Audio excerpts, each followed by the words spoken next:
So, good afternoon, everybody. On the next 15 minutes, I will provide an overview of the research that we are doing on Silvopastoral system under the Steak and Wood project. This project is co-funded by Mid-Labestock Australia and DPI, and involves an interdisciplinary team from various organizations, including UQ, University of Sunshine Coast, Department of Environmental Science, and also we are working very close with beef and timber producers.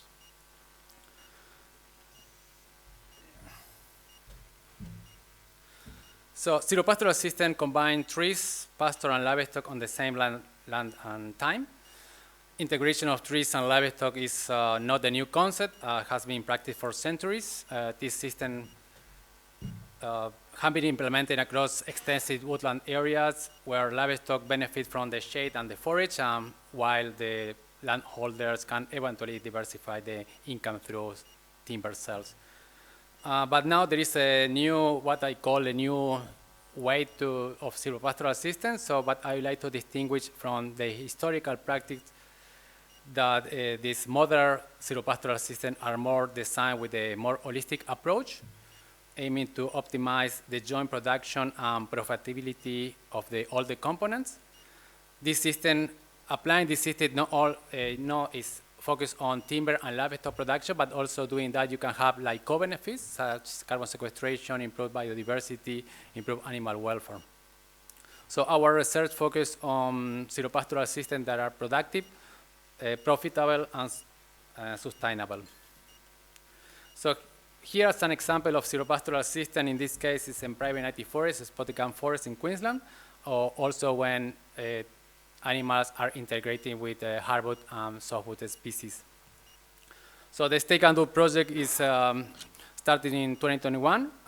The aim was to quantify and validate this productivity and ecosystem service of silvopastoral system and explore the opportunities for silvopastoral system help beef producer to become carbon neutral.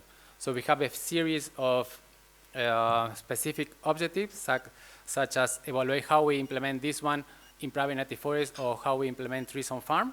Also evaluate the financial and economic outcome of the system, improve the better estimation of the carbon sequestration by the trees, and also evaluate what is the effect on biodiversity. So to achieve this, a series of silvopastoral system experiments have been established across 13 sites, covering over 900 hectares. So we are working with hardwood plantation, 6 sites with hardwood plantation, and 7 sites with private native forests, working very close with the beef producers. Most of the sites are located from Roehampton to north of New South Wales, and in areas they are more around 750 meters and over. In this site, what we are doing is we are closely monitoring the tree, pasture, and livestock and soil interaction between the components.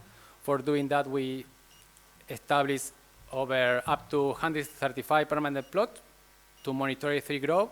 We install 260 exclusion cages to assess tree pasture interaction, and we collect over 660 soil cores to establish a baseline for soil carbon and characterization of soil properties. Due to logistic and scale constraint, animal productivity is being directly measured at only 2 sites.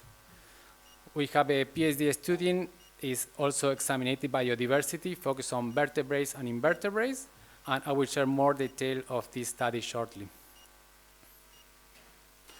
So in southern Queensland, there are approximately 2 million hectares of commercially harvestable private native forests, including spotted gum, ironbark, mid-harvest species, a blue gum forest type. However, most of these forests are currently in poor productive condition due to overstocking, the dominance of non-commercial tree species, and poor management practice. To transition this forest into a productive silvopastoral system, we are applying sustainable forest management practice, which involve removing unproductive trees and unhealthy trees, and also the trees that have reached an optimal economic value, and also we are retaining all the best trees in that paddock. This approach not only enhances timber production, but also significantly improves pasture growth and reducing competition for land and water. So here's an example of one of the sites when we are working with the beef producer. As you can see on the left-hand side, it says business as usual. It's a very typical and thin native pasture, it's and thin with native pasture, and the photo on the right-hand side is a treatment that has been thin and with improved pasture. So the result at the moment when we are doing that is the pasture productivity in native pasture increased by 50%, but when we improve the pasture as well, we increase threefold in productivity. Here is another example of silvopastoral system in private native forest. In this case, it's a blue gum forest type. So in this property, working with Adam Coffey, who is here, we left one area without doing any thinning, and the other area we apply sustainable thinning. And you can see here is the result after 4 months and after the thinning, and he also improved the pasture. He introduced 14 different species, legume and grasses species. We also remeasured that plot in last year. As you can see, the site that has been thinned with 120 trees are sequestering the same amount of carbon that the others done thinned with 620 trees per hectare. So now shifting to silvopastoral system with hardwood species, we are exploring different approaches to integrate trees on farm.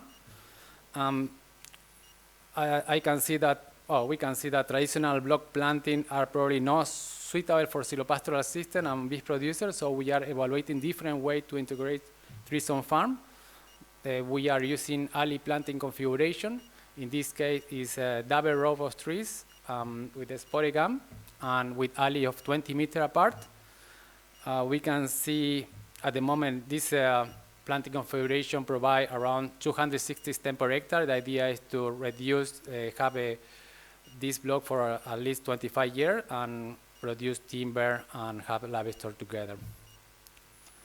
So the benefit of doing that is you can have a good balance between trees and grass interaction, lower cost of establishment, and in case of minimize the impact of pasture productivity if thinning or pruning is delayed, and also allows for grazing in the alleys immediately after planting, rather than waiting for 2 or 4 years than the trees are big enough to have animals.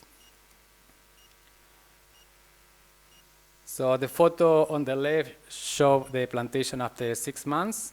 You can see the low cost selective fence of the bee producer set up for doing the rotational grazing between the alleys. On the right-hand side is the photo of another block of planted, when we, instead of planting just one species, we planted 4 different species for timber production. But also, Adam sent me a photo after 40 days after the planting. He was using a semi-permanent electric fence, and that was the photo, the animal using the alley for grazing.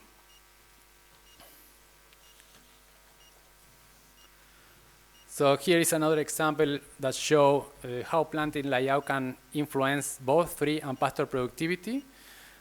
All 3 photos were taken in the same day. So the image on the left shows a block planting. That was a planting, this is around 14 years old, and the thinning was done 2 years ago when they were around 13 years or 12 years of age. So the image on the left shows a block planting that has been selective thin, and they left 100 stems per hectare. And you can see scattered trees and still pasture productivity overall all right. But the photo on the middle on the right-hand side is just the same block planting, but with alley configuration. And you can see the response on tree growth and also in pasture productivity of doing that. So this is a long-term experiment that we established at Bryan Pasture Reserve Facility at Gainda. We have 2 treatments, open pasture versus silvopastoral system. It is a long-term experiment that we established in 2022. So we are measuring three pasture animal productivity. We are measuring the animal every 28 days. We also take a sample of pasture productivity and fecal analysis as well to evaluate the quality of the grass. And we are about to finish the second year of measurement of the animal, and the next year, that's going to be starting in 1 month. We are going to have animal as well with a GPS collar to know what is the activity that they are doing in the paddock as well. So this photo was taken 2 days ago when we finished doing some pruning and thinning. And this is the last day of the animal there. So that's finished the animal productivity assessment. So this is the data from the first years.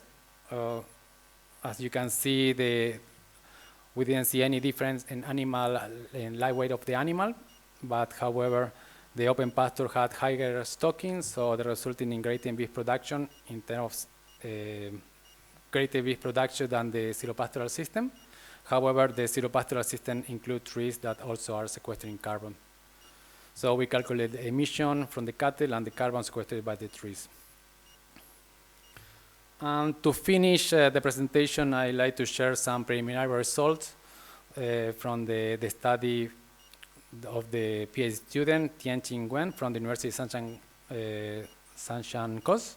He's doing his research evaluating biodiversity of both vertebrates and invertebrates across different land uses. He's evaluating biodiversity and comparing silvopastoral system, forest plantation, open pasture, and also remnant forest. So bird assessment are being conducted through both visual survey and acoustic recording. What you see here are the results from the visual observation. Silvopastoral systems show higher bird abundance, species richness, and diversity compared to open pasture, but lower richness and diversity than remnant forest, while no significant difference in abundance between silvopastoral system and remnant forest. The preliminary result from the pitfall trapping shows significant difference in vertebrates abundance between the treatment, but no significant difference between morphospecies richness and diversity. And the swapping netted show no significant difference in invertebrates abundance, morphospecies richness, and diversity. Finally, I'd like to thank to everybody who were working on the project and still working on the project. And thanks for listening.